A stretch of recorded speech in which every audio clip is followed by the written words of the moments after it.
Mark Magsayo hindi nakatiis na inis na sold out ang ticket sa bakbakan. Ito ang pag-usapan natin. Pero bago ang lahat, pakisubscribe po ng channel ko. Huwag niyo na rin kalimutan i-click ang notification bell para lagi kayong una sa balita.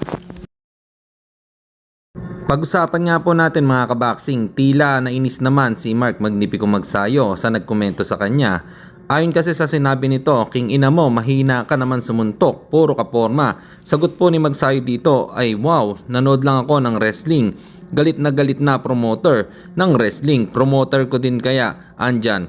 Ako, hindi ko alam ano kinagagalit nyo. Ginagaya ko lang si Randy Orton na idol ko. Minura mo pa at dinamay mo ang nanay ko na pumanaw na. Sobrang bastos naman yan.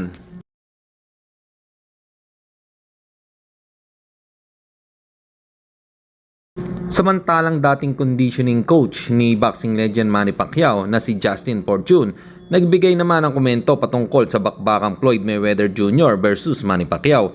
Mas gusto pa daw nitong mapanood ang laban ng dalawa kesa sa mga laban ng boxing ngayon dahil boring daw ito. Mas lamang daw ang legacy ni Manny Pacquiao kumpara kay Mayweather Jr.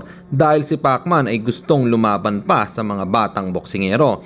Hindi tulad ni Floyd Mayweather Jr. na takot madungisan ang kanyang zero record nito. Ano po masasabi nyo dito mga kaboxing? Comment lang kayo sa ibaba.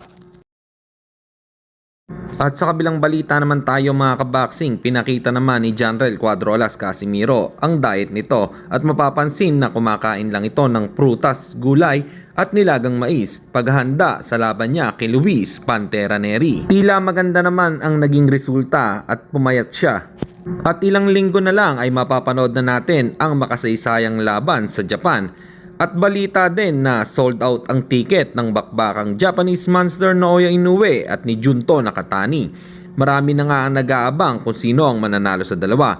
Para sa inyo mga kaboxing, ano po masasabi nyo dito? Comment lang kayo sa ibaba. Hanggang dito na lang muna ang ating balita. Dito na lang ang aking boxing news report. Babu!